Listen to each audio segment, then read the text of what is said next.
여러분 안녕하십니까? 라디오 전망대 이용선입니다.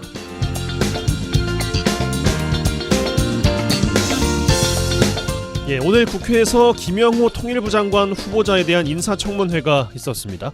통일부는 뭐하는 곳이고 무엇을 위한 부처일까요? 일단 부처 영문명을 보면 유니코리아라고 되어 있습니다. 접두어 유니, 하나라는 뜻을 가지고 있습니다. 그러니까 단순하게 해석해도 하나의 대한민국이라는 뜻이죠. 부처 홈페이지 소개에 들어가 봤습니다. 통일부는 통일 및 남북 대화, 교류, 협력, 인도 지원에 관한 정책의 수립, 북한 정세 분석, 통일 교육, 홍보, 그 밖에 통일에 관한 사무를 관장합니다. 라고 나와 있습니다. 물론 현재 윤석열 정부에서 동의할지는 변론으로 하고 말이죠. 정부는 통일부가 대북 지원 부서가 아니라고 강하게 이야기를 했기 때문에 그렇습니다. 성신여대 정치외교학과 교수를 역임했던 김영호 후보자, 자신이 공저자로 참여한 저서에서 역대 정부 통일 방안에 대해 낭만적 민족주의라고 혹평을 한 바 있습니다. 그리고 여러 언론 매체 기고와 유튜브 방송을 통해서 김정은 정권은 타도해야 한다, 남북관계는 적대관계다라는 견해를 밝혔습니다. NPT 탈퇴와 독자 핵 개발을 주장하기도 했죠. 국방부 장관이 아니고 통일부 장관 후보자입니다. 번지수 잘못 찾은 게 아닌가 싶은데 오늘 인사청문회도 순탄치가 않았습니다. 자료 제출이 되지 않았다는 이유였어요. 우선 2004년 음주운전 벌금형 전력에 대한 자료 제출을 하지 않았다. 1990년대 김 후보자가 유학을 마치고 강남 대치동 은마아파트를 구입하는 과정에서 자금 출처에 대한 자료를 요구했는데 그것도 하지 않았다. 본인이 직접 운영한 유튜브, 논란이 된 모든 영상을 삭제했죠. 계정도 폐쇄했는데 관련된 자료 제출도 하지 않았다는 겁니다. 더 있습니다만 이것만으로도 아쉬운 것은 충분한 것 같습니다. 최종 임명이 될 것인지 지켜봐야겠습니다. 오늘 라디오 전망대가 준비한 소식입니다. 지역 소식들 뉴스 브리핑 통해서 들어보고요. 매주 금요일에 함께하는 민원 해결사 YMCA 토론 이어집니다. 잠시 후에 뵙죠.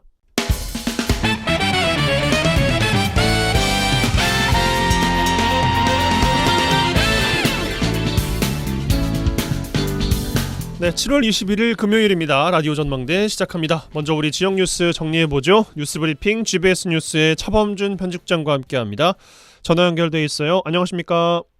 네, 안녕하세요. 네, 자 순천에서 시작합니다. 순천 지역에서 추진되는 일부 주택조합 방식의 아파트 건립 사업이 여러 가지 이유로 수년이 지나도록 착공이 지연되면서 해당 조합에 가입한 주민들의 불안감이 높아지고 있다고요? 네, 순천시에서 추진되고 있는 조합 설립 방식의 아파트 건립 사업이 조합 내부와 외부 문제로 착공이 지연되면서 조합에 가입한 주민들의 금융 부담이 커지는 등 피해가 우려되고 있습니다. 보도에 따르면 순천시 용당동에서 사업을 추진하고 있는 한 지역주택조합 아파트의 경우 조합 설립 당시 조합원에게 제시했던 사업 착공 일정이 수년째 지연되면서 조합원들이 수백억 원대에 달하는 대출금 이자 등 금융 부담이 늘어나고 있다고 합니다. 해당 조합은 지난 2019년 4월 조합추진위원회를 구성한 뒤에 2020년 2월 조합원을 모집하고 4월에 470여 명의 조합원이 창립총회를 가졌습니다. 용당동 일대 3만 제곱미터의 높이 15층 아파트 13개 동 490여 세대 규모로 사업을 추진해 왔는데요. 조합원들은 세대당 1억 원을 자금관리신탁사에 지급한 이후 최근에도 500만 원에서 1000만 원의 추가 분담금을 또 냈는데 이 문제는 조합원들이 추가 분담금을 추가로 냈는데도 사업계획 승인이 미뤄지고 착공이 지연되면서 불안해하고 있습니다. 예, 주택조합 설립 방식의 아파트 건립 사업이 갖고 있는 전형적인 리스크 같습니다. 사업 지연이 사업비 증가로 이어지고 추가 분담금까지 만약에 가게 되면 조합 내부 갈등이 고소고발로 이어지는 경우도 있어요. 네, 보도에 따르면 해당 주택조합은 조합원을 모집하면서 사업 진행 일정으로 2020년 8월에 사업 계획을 승인받은 뒤에 2021년 3월에 아파트 건설에 착공하고 2023년 7월에 완공 입주 예정으로 조합원들에게 홍보를 했습니다. 그런데 지금이 2023년 7월 완공이 되어야 되는데 아직까지 사업 착공이 되지 않고 있습니다.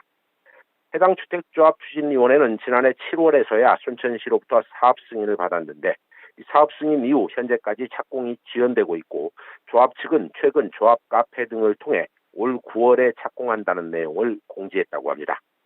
사업이 장기간 지연되면서 조합원의 금융 부담이 커지자 이 조합원들의 반발이 나오고 있는데 일부 조합원들은 조합 추진위 측이 담보대출 연장에 따른 금융비용 예치비 명목으로 조합원들로부터 추가 분담금을 요구하면서 금전 피해와 불확실한 사업 진행 등을 겪고 있다며 피해를 호소하고 있습니다. 일부 조합원들은 주택조합 가입 후 사업이 지연되고 금융 부담이 커지면서 감당할 수 없을 만큼 삶이 피폐해졌다며 조합장과 감사, 이사, 업무대행사 대표 및 관계자들을 사기죄로 순천경찰서에 고소를 한 것으로 알려지고 있습니다. 이 논란이 일자 해당 조합 측 관계자는 언론을 통해 사업 추진 과정에 시공사가 바뀌면서 도급 계약이 늦어졌고 도급 계약이 끝나면 실시 설계 인가 등의 행정 절차를 거쳐 착공에 들어갈 계획이라며 사업비는 매달 조합 카페에 공개하고 있다고 해명했습니다. 지역 일부 주택조합의 착공 지연이나 금융부담 증가, 또 내부 갈등 문제에 대해 순천시는 착공 지연으로 조합원의 피해 발생 우려가 적지 않고 조합원 내부에 불만이 있는 것을 알고 있지만 주택조합의 사업에 시 행정이 관여하는 데 한계가 있다며 직접적인 개입은 어렵다는 입장을 고수하고 있습니다. 예, 지역주택조합 설립 방식의 아파트 건립 사업이 적은 비용으로 주택을 마련할 수 있다는 장점은 있겠습니다만 사업 자체의 리스크를 주민들이 사전에 충분히 인식을 하시고 투자를 결정하셔야 될 것 같습니다. 자, 광양으로 가죠. 광양시의회에서 여수광양항만공사가 관리하고 있는 광양항 동측 배후단지에 조성된 공원 부지 제대로 관리가 되지 않고 있다면서 관리권을 광양시로 이관해야 한다는 지적이 나오고 있어요. 네, 최근 광양시의회 시정질의 과정에서 여수광양항만공사가 관리하고 있는 광양항 동측 배후단지에 있는 해누리공원과 물빛공원, 도들볕공원 등 세 곳의 친수공원이 수년째 방치되고 있다며 해당 공원 부지의 관리권을 광양시가 인수해야 한다는 주장이 나왔습니다. 광양시의회 송재천 의원은 5분 자유발언을 통해 최근 방치되고 있는 세 곳의 친수공원 주변이 신도시 개발로 인구가 유입되고 있고 또 인근에 가족형 어린이 테마파크나 구봉산 관광당지가 조성될 예정이라며 시민들과 관광객들에게 다양하게 활용할 수 있는 유용한 공간이라고 주장했습니다. 해당 의원은 시민들을 위해 광양시가 빠른 기간 내에 여수광양항만공사로부터 해당 공원의 관리권을 인수할 수 있도록 힘써주기를 집행부에 당부했습니다. 예, 해당 공원이 지금은 방치되고 있습니다만 처음 조성될 때는 도시 디자인 최우수상까지 받은 공원이었다죠? 네, 시의회에서 관리권을 인수해야 한다는 지적이 나온 해당 공원은 처음 조성 당시인 2011년에는 대한민국 국토도시 디자인 대상 기반시설 부분 최우수상을 받았는데요. 개장 이후 10년 이상 지나면서 시민들의 안전을 위협하는 흉물로 전락한 상태입니다. 지역 일부에서는 공원이 조성되고 시간이 지나면서 공원 곳곳에 시설물이 훼손 방치되고 있고 또 주민들이 현재 이용할 수 없는 상태인데 여수광양항만공사가 몇 해 전부터 출입금지 표시를 해놓았을 뿐 어떤 조치도 취하지 않고 버려두고 있다고 주장하고 있습니다. 광양시의회 송재천 의원은 관내 물놀이 시설이 부족해 인근 시군의 물놀이장을 주민들이 이용할 수밖에 없다는 현실을 감안해 해당 공원의 관리권을 광양시가 인수받아 개성 있는 디자인이나 편의성, 안전성을 갖춘 물놀이 시설 설치에 대한 종합적인 검토가 필요하다고 주문했습니다. 예, 알겠습니다. 자, 여수에서 마무리하죠. 웅천지구 택지개발 사업 정산금 관련해서 여수시가 5년여간의 소송 끝에 결국 개발업체에게 지급한 485억 원을 되돌려받을 수 없게 됐어요. 네, 웅천지구 택지개발 사업 정산금과 관련해 개발업체가 여수시에 청구한 485억 원의 정산금 소송에서 여수시가 대법원에서 최종 패소했습니다.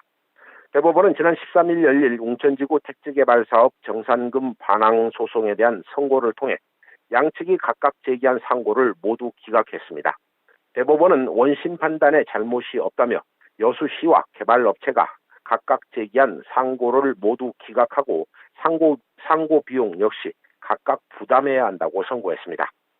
대법원의 이번 판결에 따라 여수시는 2심에서 나온 432억 원의 반환금과 53억 원의 이자를 포함해 총 485억 원의 반환금을 해당 업체로부터 다시 되찾을 수 없게 됐습니다. 그렇습니다. 5년이라는 소송 끝에 결국 여수시가 패소했습니다. 최종적으로. 여수시는 업체가 여수시에 약속한 150억 원의 지역 공익기금 출연을 촉구하겠다 이런 입장을 보이고 있죠? 네, 이번 소송으로 여수시는 지난 2019년 1월 1심 판결 결과에 패소하면서 291억 원의 정산 반환금을 지급한 데 이어 2021년 2심에서도 패소하면서 194억 원을 추가로 지급한 바 있습니다. 여수시와 소송을 벌인 여수 복합 신도시 개발이 당초 여수시에 요구한 소송 가액은 744억 6천만 원이었는데요. 재판부가 그 일부를 인정한 셈인데 소송에서 패소한 여수시는 개발 사업 과정에서 업체가 약속한 150억 원의 공익기금 출연을 촉구하겠다는 입장입니다. 개발업체는 당초 웅천지구 개발 사업을 진행하면서 웅천에서 소호간 도로 개설 추진에 따른 150억 규모의 공익기부를 약속한 바 있는데요. 현재까지 10억 원만 선납하고 여수시와 소송을 벌이고 있다는 이유로 나머지 기부 약속을 계속 미뤄왔습니다.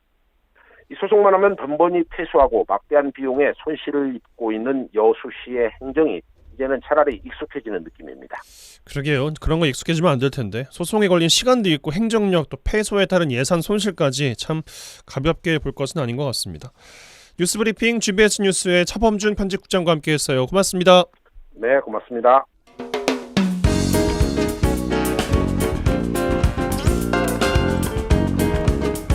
고충을 듣습니다. 라디오 전망대 민원 해결사. 네, 청취자 여러분들의 민원 사항들 해결해드리는 민원 해결사 시간입니다. 이미지 리포터 나와 계세요. 어서 오십시오. 네, 안녕하십니까? 네, 지금 여수 지역의 뜨거운 뉴스 중에 하나가 웅천 생활형 숙박시설 관련된 뉴스입니다. 네. 조례 개정 시도가 최근 여수시 의회에서 있었습니다만 부결이 됐어요.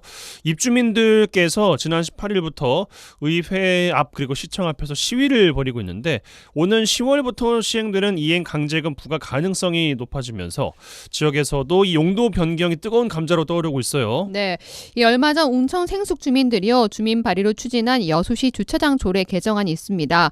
이 생숙 시설이 오피스텔 전환을 위해 주차장 그 설치 기준을 완화하는 내용을 담고 있는데요. 예. 지난 18일 여수시 의회에 따르면 의회 해양도시건설위원회는 회의를 열고 이 주민 발의로 상정된 여수시 주차장 조례 개정안에 대한 표결을 진행한 결과 출석 의원 7명 중 반대 5명, 기권 2명을 부결됐습니다. 예. 이로 인해 이 웅천 생숙 입주민 300여 명은 여수시의회와 여수시청 앞에서 시위를 시작했습니다. 예. 근데 뭐 이거는 이제 저희가 다뤘으니까 네. 이 별개로 웅천 생숙 관련해서 개인정보 유출이 발생했다는 민원이 나오고 있다고요? 네, 이 얼마 전 여수 시민들 사이에서요 웅천 디아일랜드 입주민 호소문, 벼랑 끝에선 생숙, 여수시가 앞장서야 등의 기사를 포함한 문자를 받은 분들 많습니다. 예. 그런데요 많은 분들이 이 생숙과는 상관이 없는 그냥 시민들이었는데요. 입주민들을 옹호하는 내용의 기사들이 캡처돼 의문을 사기도 했지만 가장 큰 문제는 자신의 번호를 어떻게 알고 이 문자를 보낸 건지 개인정보 유출에 대한 의문이 생겼다고 합니다. 아, 누가 보냈는지 모르는 거예요? 그렇죠. 네, 문자를 받은 제보자 인터뷰 들어보시죠. 들어가서 봤는데 일단 그 문자 내용이 타이틀이 신문기사 3개가 이렇게 딱 있던데 그 생숙 관련이더라고요. 그래가지고 생숙 관련 그 입에업 그 사람들이 신문사에다가 의뢰를 했겠거니 생각하고 그냥 내용은 자세하게 안 읽고 제목만 봐도 대충 내용을 알고 있어가지고 그런 생각이 들었어요. 어떻게 내가 여수 산지 10년 정도밖에 안 됐는데 내 연락처 어떻게 알았지? 다른 스팸 광고 문자가 많이 오긴 오는데 요즘 가입돼 있는 곳에서 많이 오는데 보통 이거는 여수신문사에서 내 연락처를 어떻게 알았을까? 그 전화번호가 보니까 그 신문사 대표 번호더라고요. 딱 문자 같은 게 여수 사람을 딱 지목해서 오진 않거든요. 광고 문자들이 그냥 이렇게 두루뭉술하게 오는데 딱 내가 여수 사는 거 알고 여수에 있는 언론사에서 나한테 딱 왔다. 또 지금 여수에서 좀 핫한 사건이잖아요, 이게. 예, 누군지도 모르는 아무 관계도 없는 번호로 문자가 왔기 때문에 왜 내 정보가 이렇게 유출이 됐지 의심을 하시고 있는 그런 상황입니다. 네. 지역 인터넷 카페에서도 이 문자에 대한 글이 많았다고요? 네, 제가 이 문자에 관심이 높은 한 인터넷 카페에 들어가서 확인했는데요. 예. 다들 하나같이 문자 내용도 우호적인 기사 링크만 모아놓아도 신경 쓰였는데 자신의 개인 정보를 어떻게 어디서 받았는지 더 의문이 들었다고 합니다. 예. 그래서 문자를 받은 시민 중에는요, 한국인터넷진흥원의 민원 민원을 접수한 경우도 있었고요. 개인정보 침해 신고센터나 여수경찰서 사이버 수사대에 신고를 준비한다는 분도 계셨습니다. 예, 요즘에 개인정보 보호가 상당히 중요한 시대이기 때문에 네. 누군가에게 이렇게 내 번호가 유출됐다는 것은 뭐 당연히 반갑지 않은 일 아니겠습니까? 그렇죠. 시민들도요, 이 문자와 관련 내용을 아는 분들 참 많으셨습니다. 자신이 받진 않았지만 주위 지인들이 받아서 알고 있는 경우가 많았는데요. 예. 다들 이렇게 내 번호를 알고 쉽게 문자를 보내는 것은 큰 문제를 지적했습니다. 또 선거 때마다 정당이나 시의원들이 시민들에게 문자를 보내는 것도 이 문제와 같다면서 정확한 원인 규명을 위해 조사가 필요하다고 지적했습니다. 갑자기 이런 문자가 와버리면은 황당하죠, 솔직히. 정말로 이게 아무 일도 아니라고 생각할 수 있겠지만은 이건 그냥 단순히 핸드폰 번호이기도 하지만은 이 번호로 인하여 가지고는 정말로 다른 정보도 과연 모를까? 이런 생각이 드는 거죠. 내가 여수에 산다는 것 자체도 이거는 이 사람들이 알고 있다는 거잖아요. 좀 무섭죠. 그게 아니라 시의원도 막 오고. 그렇잖아요. 선거 때 되면 다 오잖아요. 그 사람들은 어디서 얻었을까요? 걸고 넘어지면 걸릴 게 너무 많다는 거죠. 다른 뭐 선거 할 때도 그렇고 뭐 계속 그것도 저는 그래서 늘 그게 기분 나빴어요. 전화도 오잖아요. 예, 근데 앞에서 인터뷰를 하신 것을 들어보니까 문제가 되고 있는 이 문자, 지역의 한 인터넷 신문 대표 번호로 왔다고요? 네, 전송된 문자에도요, 지역 인터넷 뉴스로 출처가 나옵니다. 예. 많은 분들이 개인정보 수집 경로 요청을 하거나 문자를 보내봤고요. 또 전화를 해봤지만 연락은 되지 않았다고 하는데요. 그 업체가요? 네, 예. 저도 이 개인정보 수집 경로를 알고 싶어서 문자나 전송으로 해봤는데요. 연락이 그때 안 했습니다. 전화도 받지 않더라고요. 예. 네, 수십 통을 했는데 끝내는 연락이 안 됐습니다. 이번 이 문자 전송은요, 하나의 사건을 두고 옹호하는 내용의 문자를 보낸 것을 떠나서요, 개인정보를 동의 없이 수집해서 사용한 것이 문제인데요. 이 같은 경우 이 개인정보보호법, 형법, 정보통신망법에 의해서 처벌받을 수 있는 상황입니다. 예. 알겠습니다. 이 정도로 정리해보죠. 민원의 결사 이미지 리포터와 함께했어요. 고맙습니다. 네, 감사합니다.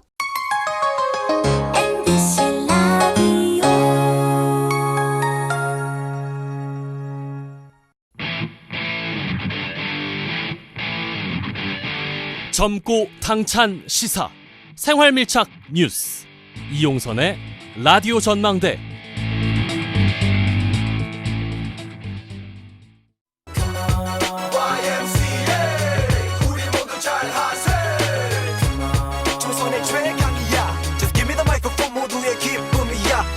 더 이상 짜고 치는 고스톱은 없다. 우리도 대본 없이 토론한다. 지역 대표 스피커 두 분과 함께하는 YMCA 토론 시간입니다. 또 일주일 마무리해보죠. 매주 금요일 시간 오늘도 두 분과 함께합니다. 여수 순천 YMCA 김대희 김석 사무총장 두 분 어서 오십시오. 네, 안녕하십니까. 네, 안녕하세요. 네, 한 주 어떻게 또 보내셨습니까? 매주 수요일 날 후쿠시마 핵폐수 일본의 해양 방류 저지를 위한 시민 촛불 집회를 이번 주에도 국민은행 앞에서 개최를 했고요. 예. 시민들 반응이 되게 뜨겁습니다. 막 신호등 대기 중인 주민들도 같이 잠깐 참여했다가 막 구호도 외치고 가고 있고 그러고 있고, 그다음에 이번 주 토요일에는 광주 5.18 광장에서 금남로에서 광주 전남 시민행동이 대규모 집회를 지금 현재 계획하고 있고요. 그다음에 이제 매년 저희가 진행하고 있는 재외동포청, 그리고 센터에 거기서 주관하고 있는 재외동포 대학생 모국 연수를 하고 있어요. 7월 20일, 그러니까 어제부터 시작을 했고, 어제 이제 만찬을 하고 순천만 국가정원과 곳곳을 좀 돌아다니면서 모국을 좀 흠뻑 느끼고 있고, 오늘은 여수로 왔습니다. 여수. 오늘 여수로 왔다가 여수 이순신 광장이며 오동도며 이 뭔가 그 낭만의 도시 여수를 함께 좀 체험하고, 그리고 이제 내일이면 이제 다시 서울로, 부산으로 다시 헤어지고요. 또 8월 3일 날 다시 또 재개되는데, 혹시 주변에 계시다가 녹색 옷을 입고 있는 청년들이 한 100여 명 정도 막 돌아다니면, 아, 재외동포들이 우리 지역에서 모국 연수를 하고 있구나. 그러니 말도 좀 걸어보시고, 하와이도 좀 해주시고, 뭐 이렇게 Where are you from도 좀 해주시고, 그러면서 서로 말을 걸어주고 그러면 고맙겠습니다. 네, 알겠습니다. 김대 총장님은 또 어떤 한 주 보내셨어요? 네, 저희가 어저께 밤에 여수 YMCA 제4기 평화통일 아카데미를 마무리를 했습니다. 총 5개 강좌를 했고, 중간에 지리산 노고단, 그죠? 평화순례도 했는데요. 총 75명이 교육에 참여해서 48명이 수료증을 받았습니다. 수료증을 받았는데요. 굉장히 분위기가 좋았고, 그래서 앞으로 저희가 하반기에 일본 그 평화 캠프, 왜냐하면 저희가 조선학교라든가 뭐 우토루 등등 해서 일본에도 이게 우리 민족들이 좀 당했던 여러 아픔들이 많아서요.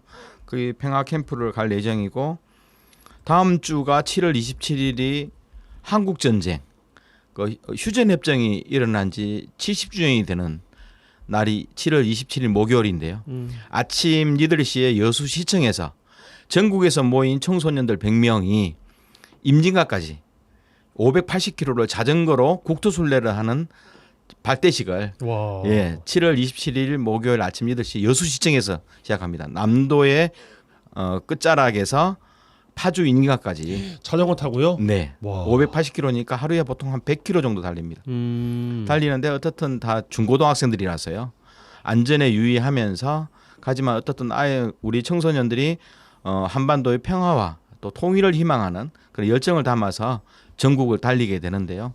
아마 모처럼 7월달 무덥고 습하지만 어떻든 한반도 평화를 좀 한번 기원해보는, 평화와 안전을 기원하는 그런 7월달이 좀 되었으면 좋겠습니다. 네, 뭐 역시나 뭐 한 주간도 여러 가지 또 행사 준비하시느라 아주 분주하셨던 것 같습니다. 자, 주제로 넘어가죠. 이번 주는 정말 여러모로 뉴스를 좀 보기 힘든 주간이 아니었나 싶습니다. 그렇다고 안 볼 수도 없는 것이고 참. 먼저 집중호 피해 현장에서 수색 작업을 하던 20살 해병대원이 실종됐다가 결국 숨진 채 발견이 됐죠. 참 폭우 피해로도 마음이 힘들고 일부 정치인들의 설왕설래도 참 보기 힘들고 말이죠. 또 피해 수습 과정에서 일어나서도 안 되는 일이 벌어졌습니다. 개선점 살펴보고요. 또 한 가지 뉴스, 참 이것도 힘든 뉴스였는데 서울 서초구의 한 초등학교 교사가 임용된 지 2년이 됐다 그래요. 학교 교실 안에서 극단적인 선택을 해서 세상을 떠났습니다. 인터넷상에서 여러 가지 확인되지 않은 이야기들이 뭐 떠돌고 있습니다만 그와 별개로 또 학교와 또 교실에 대해서 짚어볼 이야기가 있을 것 같아서 오늘 이 두 가지 주제 두 분과 함께 꺼내보겠습니다. 먼저 경북 예천에서 집중호우로 인한 실종자 수색에 나섰던 해병대원 최상병이 됐습니다. 결국 급류에 휩쓸려서 나오지 못하고 실종됐다가 살아 돌아오지 못했습니다. 김대희 총장님 어떻게 이 뉴스 보셨습니까? 제 아들도 해병대를 제대를 했거든요. 작년에 제대를 했는데 어떻든 군인일수록요. 특히 수색잡에 나오는 소방관이나 군인일수록 안전장비는 굉장히 중요하거든요. 그래서 결국은 꽃다운 우리 청년이 어떻든 국민의 생명과 재산을 지키기 위해서 나왔다가 결국 그런 사고를 당했는데요. 저는 이게 오늘날 우리 정부의 모습이라고 봐요. 어떻든 이게 국민의 생명과 안전을 책임지는 정부가 어떻든 무대책이고 개념 없고 더욱더 분노하게 하고 그런 과정 속에서 아까운 우리 해병대원이 숨지고 수많은 국민들이 집을 잃고 또 생명을 잃는 과정 속에서 저는 오늘날 우리 정부의 모습 전 단적으로 좀 본다고 봅니다. 네, 무능력한 정부의 모습을 또 말씀 주신 네네. 것 같습니다. 김석 총장께서 어떻게 보셨어요? 일단 오늘 우리가 다룰 뉴스를 왜 이런 주제를 선택했는지 원망하고 싶고요. 이 두 이야기가 이번 주 내내 네. 계속 네. 나오고 있어요, 진짜. 예. 근데 보통 우리가 이제 안전에서 소외된 가장 안전 문제에 있어서 가장 소외되고 약한 사람이 누군가를 봐야 되는 거거든요. 그럼 항상 그래요. 부자이고 돈 많은 사람들보다는 취약한 시골에 살고 뭐 청년, 여성, 노인 결국 여기에 대한 국가가 정부가 좀 근본적인 대책을 마련하지 않는다면 이런 사고는 계속 일어날 거라고 좀 보는 거고요. 그러니까 집중호우가 예견됐고 네. 그다음에 행정안전부에서도 계속 그 국민들에게 안내 문자를 보냈잖아요. 근데 정부의 역할이나 또는 도의 역할이나 자치단체의 역할이 있을 텐데 결국은 국민이 국민을 구하는 과정에서 아까운 국민의 목숨이 희생되어 왔던 모습을 직감하잖아요. 저는 이제 충북 오송 지하차도 사건도 트럭 운전기사 의인으로 지금 결국은 화물차 기사분. 그렇죠. 예. 화물차 기사는 의인으로 평가돼서 굉장히 국민들에게 굉장히 좀 존경과 감사의 마음을 받고 있는데 그럼 도대체 정부는 뭘 했냐는 거죠. 지하차도를 통제하고 그랬다면 아까운 생태 같은 목숨을 잃지 않을 수 있었잖아요. 근데 저는 이제 이 과정에서 윤 대통령이나 충북도지사 김용환 지사가 했던 말도 전 너무 기가 막힌 것 같아요. 내가 간다고 뭐가 달라지겠냐. 한두 명 죽은 줄 알았는데 뭐 한두 명의 사상자가 있는 줄 알았는데 뭐 이런 식의 이야기들이 국민들을 굉장히 좀 분노하게 하고 있다고 생각하고. 혼자 그렇게 생각하실 수는 있겠지만 그렇죠. 그것을 언론에다 대놓고 많은 분들이 보고 있는 자리에서 할 이야기인가 싶은 생각은 도대체 들었어요. 국민을 도대체 뭘로 보고 있을까? 왜 저렇게 궁색한 그건 변명도 아니잖아요. 해명도 아니고 결국은 아니면 오지를 마시든가. 논란을 계속 일으키고 있는 거죠. 그러니까 이번에 예천 내성천에서 급류에 휩쓸렸던 해병대원 결국 14시간 만에 결국은 생떼 같은 목숨을 잃는 일이 벌어졌는데 그러니까 국민들이나 그 의무복무를 하고 있는 사람들은 현장에 무슨 일이 닥치면 국민들을 위하는 마음으로 손이라도 내밀 준비가 되어 있는데 정부는 이 손을 내밀 준비가 되어 있는 게 아니라 서로 각 부처 눈치 보고 있고 이런 일들이 계속 반복되고 있는 거예요. 작년 수해 때도 그랬고요. 작년 이태원 참사 때도 그랬고 이번에 또 집중호우로 인한 막을 수 있었던 피해들임에도 불구하고 이런 일들이 계속 벌어지고 있는 문제들에 대해서 국가가 시스템적으로 붕괴되고 있다. 이런 걸 좀 현재 저는 직감이 되고 있습니다. 보통 우리가 재난이나 안전사고가 발생하면 정치인이나 아니면 행정 지도자, 책임자들이 가장 먼저 현장을 나오면서 우리가 언론을 보게 되는데 가장 먼저 나오면 국민들은 일단 안심을 하거든요. 아, 내가 지금 이렇게 생명의 위협을 당하고 내가 재산적 피해가 있고 수많은 재난 사고 속에서 누구보다도 먼저 와서 그 아픔을 공감해주면 아, 드디어 나는 살았구나. 내가 입은 모든 피해들은 저 정치 지도자가 나를 구제해 주겠구나. 이제 의지해도 되겠구나. 네. 예. 그러면서 국가의 예산과 조직과 모든 것들을 투자해서 우선적으로 생명과 안전을 지켜주는데 주력하기 때문에 지도자들이 가장 국민들이 힘들고 어려울 때 지도자가 가장 먼저 가야 되는 거거든요. 그러니까 말도 참 조심해서 해야 네, 되는 조심해야 되고 예. 바로 모든 행정 조직을 동원해서 그리고 민간산 네트워크를 조직해서 어쨌든 그 피해 구제 현장, 피해 군안 그 현실들을 개선하고 이러면니까 결국 정치인의 존재 가치가 있는 거고요. 옛날 뭐 중국 같은 경우도 결국 주석들이 보면 지진이라든가 대홍수가 일어났을 때 뭐라 그래요? 국가의 모든 재산과 역량을 동원해서 인민을 구해라.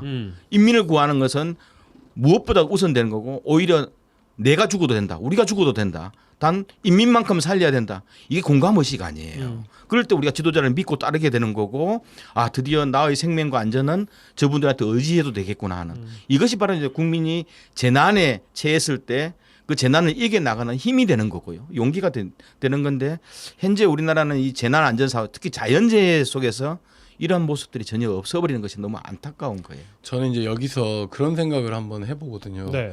가령 정치적으로 서로 생각이 다르기 때문에 언쟁할 수도 있고 논쟁할 수 있다고 생각하는데 이번처럼 집중호우로 관련된 재난의 문제가 터졌을 때는 온 국민이, 온 정부가, 온 정치인들이 합심해서 이 문제를 해결해야 된다고 생각하는데 너무 참담한 거예요. 예를 들어서 노무현 대통령 같은 경우는 예를 들어서 비가 와도 대통령 때문인 것 같다. 뭐 이런 이야기를 했지만 이번에 그 원희룡 국토부 장관 그 오송 현장에 방문했을 때 그 활짝 웃는 그 공무원 그 레카차를 막아서면서 기자회견하는 그런 태도들.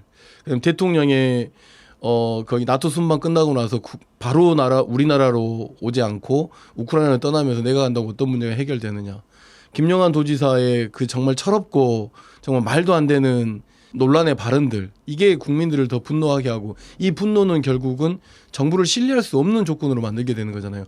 정부라고 하는 것은 신뢰를 바탕으로 먹고 사는 거잖아요. 이런 지점에서 누가 누구를 믿고 누가 어떻게 이 정부를 신뢰한 가운데서 국민의 안전을 결국은 각자 도생해야 되는 거 아니냐라고 하는 국민이 국민을 보호할 수밖에 없는 상황. 그럼 도대체 국가와 정부는 어디가 있느냐라고 하는 이런 상황까지 좀 내몰릴 수 있는 그런 상황이다. 그래서 사과하고 진심으로 위로하고 이런 마음이 준비가 되지 않으면 그냥 그 자리에서 물러나셨으면 좋겠어요. 그러니까 저희가 이제 이야기를 할수록 뭐 국가 재난 시스템 전체로 확대될 수밖에 없지만 이야기라도 좀 짚어봤으면 좋겠는 것들을 더 여쭤보면 이틀 전이었던 걸로 기억합니다. 일부 보도에서는 그러니까 정부의 총력 대응 지시가 있긴 있었어요. 맞습니다. 국무회의에서 네. 총력 대응 지시가 있었는데 이런 이야기가 있더라고요. 그러니까 여러 부처, 기관에서 경쟁적으로 이 수해 복구에 좀 나서는 터라서 꼼꼼하게 안전들을 점검하지 못했다. 뭐 이런 이야기도 나오는데 어떻게 보십니까? 경쟁이 아니라 회피했을 가능성이 저는 높다고 생각하는 것이 경쟁을 했다면 서로가 앞장서 가지고 이 문제를 적극적으로 해결하고 그다음에 수재가 일어난 지역의 문제를 나름대로의 복구를 하거나 또는 이런 인력을 투입하거나 하는 것들이 과다하게 많아지는 것이 경쟁이잖아요. 근데 우리가 과다하게 많아졌다고 보는 게 아니라 이건 누구의 역할, 서로 책임을 피하기 위한 모습들, 책임을 피하기 위한 경쟁을 하는 것이 아닌가 싶어요, 저는. 근데 이제 대체적으로 우리가 이제 재난이라고 했을 때요. 재난 안전을 할 때 보통 두 가지로 구분되잖아요. 자연 재난이 있고 그 사회 재난이 있어요. 사고에 의한. 네. 네. 근데 보통 우리가 이제 자연 뭐 재난이야 태풍이라든가 자연적 현상이니까요. 그리고 사회 재난은 우리 산단처럼 폭발 안전 사고 뭐 이런 형태인데요. 결국은 이제 사회 재난도 서서히 많아지고 있는데 자연 재난 또 사회 재난을 보더라도 대응하는 방식은 똑같거든요. 뭐냐면 보통 우리가 재난 안전 영역에 재난 안전과 그 공무원의 문제가 아니에요. 이게 뭐냐면 정부는 어떤 재난 안전을 해결하기 위해서는 수많은 부처들이 공동으로 논의하고 공동으로 대응하고 공동으로 조치해 나가야 되는데 대통령이라든가 NSC라든가 그래서 국가의 총체적인 조합 능력이 필요한 거거든요. 그럼 대통령의 판단이 굉장히 중요한 거거든요. 이게 국토부 장관한테만 지시하는 것도 아니고요. 모든 내각이라든가 행정이 다 모여서 지시해야 되는데 대통령이 그 자체를 몰라버리면 말만 해놓고 어느 누구도 신경 안 써버리거든요. 그러면 이제 뭐 국토부, 뭐 행안부, 각각의 또 시도 자기 각자 따로 도생하듯이 놀아버리거든요. 이것을 모아내면서 예방하고 준비하고 대응하는 이런 관계들을 치밀하게 점검해야 되는데요. 이번 자연재해를 보면서도 이 과정이 없는 거예요. 이게 정부 역할만 강조하는데 그 평소에 예방하고 준비하고 대응할 때 민간 전문가들도 굉장히 많거든요. 그래서 주로 이제 시골 농촌에서 이런 자연재해가 많이 일어난다면 지역 단위 토목 전문가들, 대학에 있는 안전 전문가들, 또 지역사회 시민사회가 평소에 지자체나 정부와 함께 예방하고 점검하는 네트워크가 하나도 없는 거예요. 협치가 없는 거예요. 재난안전은 협치가 굉장히 중요한 영역이거든요. 공무원만 하는 거예요. 공무원은 그러니까 내 예산 500억이다. 이 중에서 제방 쌌는데 100억? 뭐 이것만 생각하지. 평소에 대응하고 점검하는 이런 민간산 네트워크 자체가 없는 상황 속에서 이런 사고들은 계속 일어날 수밖에 없는 구조가 돼버리는 거죠. 추가로 말씀드리면 지시와 총력 대응은 있었지만 이거를 컨트롤할 컨트롤 타워가 없었던 거죠. 컨트롤 타워가 없으니까 어떻게 되겠습니까? 지금 정부 시스템이 대통령이 실만 쳐다보고 있잖아요. 대통령이 입만 쳐다보고 있고 대표적인 일례의 예가 양평의 지금 고속도로 논란 같은 경우도 마찬가지잖아요. 이란, 이안, 사만이 있으면 의견을 수렴해서 안 되면 이란으로 가든지 이안으로 가든지 이렇게 하면 되는데 갑자기 장관이 나와가지고 모든 것을 백지화해버리겠다. 그러면 그 일을 추진했던 공무원들이 일할 맛이 전혀 나지 않겠죠.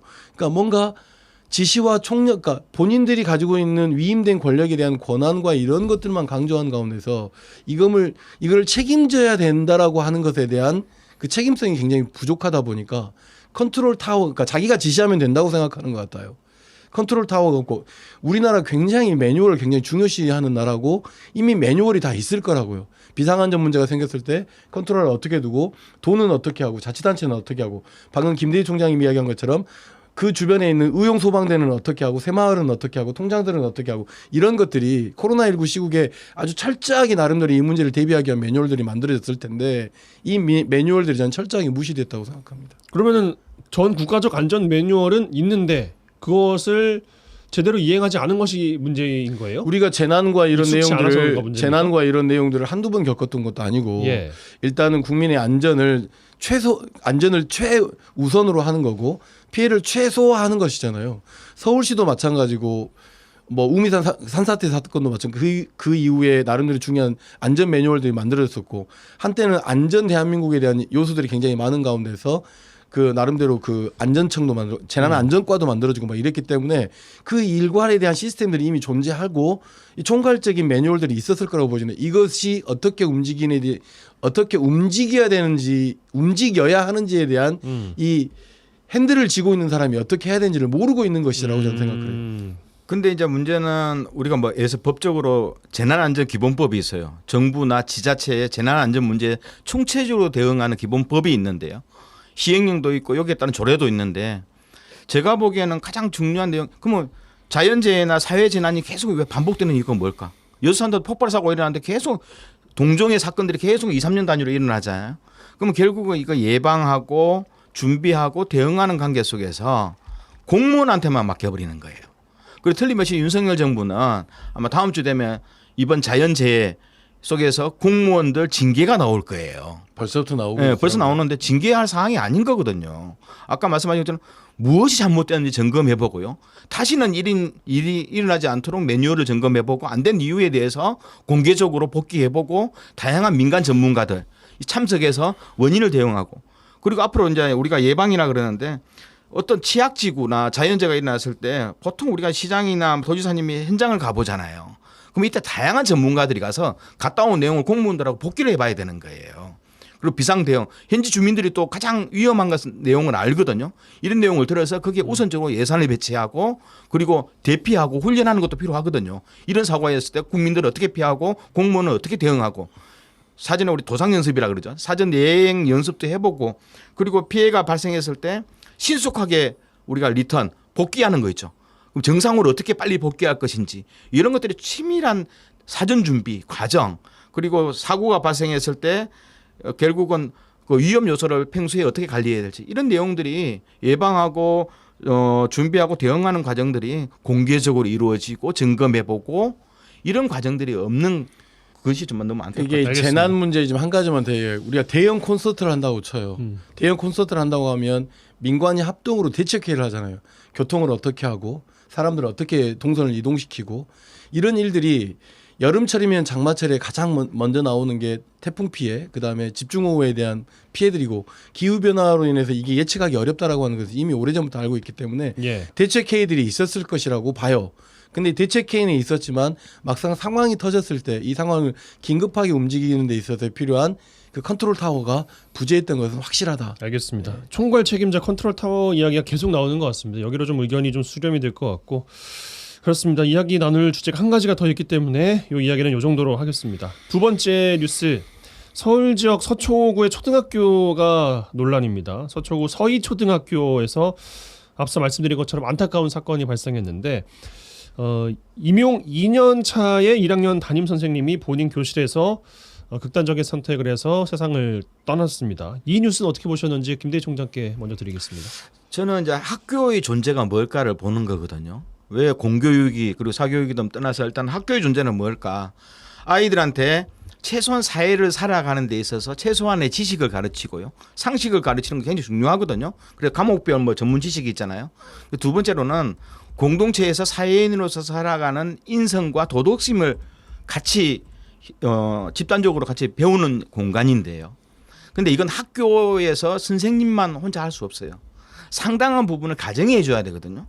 근데 오늘날 우리는 보통 한 가정당 한 명 내지 두 명의 자녀들만 있다 보니 모든 것 지식과 상식, 인성, 도덕 모든 것을 교사가 담임선생님이 해주기를 원하고 있는 거예요.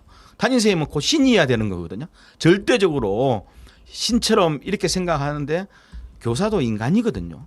그리고 수많은 지식과 인성, 도덕은 가정에서 역할도 상당히 많아요. 절반은. 그러면서 이거 교사한테만 너무 지나치게 많은 것을 요구하는 과정. 그리고 교사가 이런 과정들이 자기의 학부모의 생각보다도 못할 경우는 교사에 대한 비난과 항의와 그러면서 민원과 그러다 보니까 교사는 오히려 아이들한테 지식을 가르치고 또 아이 개개인의 인성이라든가 도덕성, 협동심 이런 사회인으로서 커나가는 과정들을 점검해보고 보장해주고 보강하고 이렇게 해야 되는데 민원에 시달리는 과정. 그리고 예전에는 중고등학교 선생님이 힘들었다 그래요. 아, 나 초등학교 갈래. 초등학교 좀 편해. 근데 요즘은요 초등학교 교사 서로 안 하려고 그럽니다. 오히려 그냥 고등학교가 편하다. 이런 형태라서 선생님 하기가 진짜 어려운 세상이 되지 않는가 좀 생각을 해요. 예. 너무 안타까운 일이죠. 너무 안타까운 일이고 더군다나 교실에서 그런 일이 벌어졌고 대표적인 교육 특구로 우리가 꼽는 곳이 강남이잖아요. 서초. 근데 그곳의 학부모들의 학구열이나 이런 게 굉장히 높다고 하는 것을 이미 우리 익히 알고 있죠. 근데 이제 정서적으로도 김대희 총장도 이야기했지만 아이를 한 명 정도밖에 안 낳고 그러니까 뭐 어떤 방송 프로그램에도 그러잖아요. 금쪽이라고 표현을 하잖아. 금쪽이라고. 그런 정서적인 것들이 더군다나 1학년 담임을 맡으면서 온갖 스트레스가 굉장히 많았을 거라고 생각되어 미루어 짐작할 수 있죠. 근데 문제는 뭐냐면 이걸 교사 개인이 오롯이 감당해야 될 수밖에 없었던 학교 내에 환경이 있었을 거라고 주어져요. 예. 그러니까 뭐냐면 그 이번에 조사한 거 보니까 강남 지역이나 서초로 근무하는 것 자체를 초등학교 교사를 기피한다는 거예요. 그러니까 예를 들어서 강남에 전보 조치를 해야 되는 게 한 400명 정도 되면 강남 서초로 가려고 하는 교사들은 400명이 안 된다는 거죠. 그러면 어떻게 되냐면 신입 교사들이 거기를 가게 된다는 거죠. 그러면 이제 막 초년 신입 교사들이 이런 교육열이 굉장히 높은 학부모들과 직접 대면해야 됐을 때 다소 적응 기간이 그렇죠. 좀 필요한. 다소 적응 기간이 필요한 가운데서 교사로서 훈련되면 이런 것들이 좀 필요한 것들은 이게 너무 갭 차이가 좀 있었다라고 하는 것이 예. 이번 과정에서 좀 밝혀지고 있는 일이고 예. 뭐 여러 가지 인터넷상에서 설왕설래하고 있지만 교실 내에서 이 안타까운 자기 생을 마감해야 했던 이 교사의 문제를 그냥 한 교사의 뭐 자살로 치부해서는 저는 안 된다고 생각하거든요. 과거에 우리가 송파 세모녀 사건이 있었어요. 어떻게 대한민국에서 세모녀가 뭐 전기세 이런 것이 없어서 함께 동반 자살할 수 있느냐. 이거 문제를 박근혜 정부 시절에요. 이 문제를 해결하기 위해서 마을 단위 사회복지 안전망이 구축됐거든요. 저는 이 문제는 그냥 넘어가서는 안 된다고. 사실은 사실대로 철저하게 진상을 규명을 하고 그 다음에 넘어서서 이 문제가 교육 환경을 개선하는데 그리고 교육 환경 특히 교사뿐만 아니라 학생들뿐만 아니라 교육 현장 내에서의 이 감정 노동에 시달리고 있는 이 교사들에 대한 나름대로의 처우 개선뿐만 아니라 복지 상담 이런 문제들까지 고려되지 않고서는 반복될 수도 있다라고 조심스럽게 생각합니다. 예, 뭐 담임에 대한 이야기를 저희가 주로 나눴지만 지금 뭐 가장 논란인 것이 학교 폭력 업무를 맡았냐 안 맡았냐 이거 조사가 돼 봐야 나오겠습니다만 네네. 학교 측의 공식 입장에서는 맡은 바가 없다 이런 이야기였어요. 그리고 1학년 담임도 뭐 본인 희망에 따른 것이었다 뭐 이렇게 이야기를 하고 있는 것이고. 학교와 교실 이대로 안 된다는 목소리가 상당히 높은 것 같습니다. 이번 사건을 계기로 동료 교사분들의 분노가 더 커지고 있는 것 같은데 어떻게 좀 해결해 나가야겠습니까? 물론 이제 학교별로 또 교육당국은 학교 내 학칙 내에서도 교권을 강화하는 문제, 예. 교사 인권을 강화하는 문제를 강조하고 있는데요. 저는 그것보다도 학생 인권도 있거든요. 동시에 고민했는데 저는 학교 단위를 좀 근본적으로 바뀌어야 된다 봐요. 그래서 학급당 학생 수도 사실상 20명, 그렇죠. 25명 밑으로 가야 되거든요. 교사가 지식을 가르치고 아이들을 책임지려면 인원수가 적당해야 되는 거예요. 그래서 너무 과밀 이런 문제 조정해야 되고 학교 현장은 또 보면 15%에서 20% 기간제 교사가 있어요. 10개월, 9개월 하다가 떠나는데요. 정규직 교사 증언해야 됩니다. 그래서 내가 이 수업을 하지만 선생님들께서 협치해서 가야 되고 또 무엇보다도 저는 교장의 책임이 중요해요. 교장은 관리자가 아니거든요. 교사가 아이들하고 즐겁게 생활하는 데 있어서 지원해 주는 역할이거든요. 그리고 이런 문제가 발생했다면 교장은 자기 옷을 벗을 각오를 하면서 선생과 학부모의 관계들을 풀어줘야 되는 거거든요. 모른 때 끼어오고 뒤돌아서서 쳐다보는 것이 아니라요. 이랬던 교사나 아이들의 이런 문제들을 교장 선생님이 어떻게 학교 내에서 제도적으로 체계적으로 개선할지 이런 문제들이 총체적으로 해결되지 않으면 계속 이게 서초구 서희초 같은 사건들이 일어날 거고요. 특히 요즘은 20, 30대 진짜 우리 선생님들 좋으신 분들 많이 들어오시거든요. 이분들이 결국은 사실상 교사도 공무원이거든, 박봉이거든요. 이런 속에서 하루에 엄청난 업무적 스트레스라면 그 견딜 수 있는 사람 몇 명 없기 때문에 교육당국은 이번 기회에 철저한 조사를 해보고요. 그러한 원인이 일어난 것에 대해서도 가장 우선적으로 교육 예산을 우선적 배치하면서 어떻든 교사들이 즐겁게 일할 수 있는 그런 교육 환경들을 저는 조성해야 된다고 봅니다. 이제 돌이켜 봅시다. 지금 학교 교실에서 교사나 학생들이 정말 그렇게 즐겁게 보낼 수 있는 문화나 이런 것들이 조성되어 있나요? 입시 위주의 교육을 하다 보니까 학교 내의 공교육이 이미 뭐 사실상 기능을 상실했다고 할 정도로 학원이나 이런 곳에서 학습을 대체하고 있는데 학교가 자기 역할을 제대로 못하고 있다라고 하는 건 계속 똑같은 이야기만 하고 있는 상황이 저는 개선되기 쉽지 않다고 생각해요. 이번 일이 벌어지고 나서 누군가가 카톡 프로필에 사진을 바꿨대요. 추모한다고. 근데 그 사진을 보고 한 학부모가 또 전화를 해가지고 혹시 아이들이 그걸 보면 부정적으로 생각하지 않겠냐라고 이렇게 민원을 넣을 정도의 이런 문화가 형성되어 있다는 거죠. 이건 굉장히 오랜 동안의 정서적 문제이기 때문에 제도를 바꾼다고 해결되지는 않습니다. 굉장히 긴 시간의 노력이 필요하고 뭐 문제가 되면 교장이라고 사람 아닙니까? 교장이라고 그 책임을 회피하고 싶겠어요? 그것이 가지는 데미지가 크기 때문에 그걸 감추려고 하는 거죠. 그런 것들을 다 오픈해 놓고 입시 위주의 교육에서 뭔가 좀 바뀌지 않는 이상, 그리고 교실의 아이들이 지금도 과밀화되어 있다라고 교사들이 얼마나 볼멘 소리를 수십 년 전부터 해왔어요. 변화되지 않고 있거든요. 제가 이야기하고 싶은 건 이거예요. 송파 세모녀 사건처럼 사회적 안전망을 구축하기 위해서 마을 단위별로 뭔가 이렇게 차상위 계층을 찾아내고 어려움을 찾아내는 이런 어떤 그 마중물 보장 협의체 같은 것들을 만들어낸 것처럼 이 교육 현장에도 저는 그런 것들이 필요하다고 하고 그리고 기본적으로 교실 내와 학교 내에 외부 관계자들이 저는 개입이 필요하다고 생각해요. 외부 관계자들이 개입을 못하니까 교사나 교장이나 학생들이 굉장히 열려있는 공간 같지만 굉장히 폐쇄적으로 운영되고 있는 이 문화도 깨야 되고 알겠습니다. 그 폐쇄적인 문화이다 보니까 학부모들이 자기가 가지고 있는 사회적 지위를 바탕으로 해서 함부로 하고 있는 이런 문화들도 밖으로 나오지 않거든요. 이런 것들이 개선되고 서로 교류되지 않고는 굉장히 단시간에 이 문제는 해결되기 쉽지 않아요. 알겠습니다. 미안하지만. 네. 근데 아까 이제 재난이라든가 30초만 드리겠습니다. 네네. 예. 이 수조 내용 봤는데 안전 문제는요. 아무것도 하지 않으면 위험하다. 함께하면 안전하다. 같이 정보를 나누고 공동으로 머리를 맞대고 이런 과정이 결국은 국민의 생명과 안전이 연관된 부분에 굉장히 중요하다. 저는 이렇게 좀 생각을 합니다. 알겠습니다. 이번 주 이 시간은 이 정도로 마무리하겠습니다. YMCA 토론 여수 순천 YMCA 김대희 김석 사무총장 두 분 고맙습니다. 네, 감사합니다.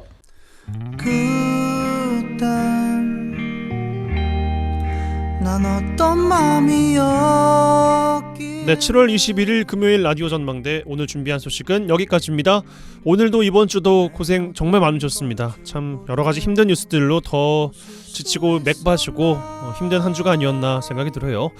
잔나비의 뜨거운 여름밤은 가고 남은 건 볼품없지만 흐르고 있습니다. 노래 짧게 들으시고요. 주말 잘 충전하시고 다음 주 월요일에 다시 뵙죠. 이용선이었습니다.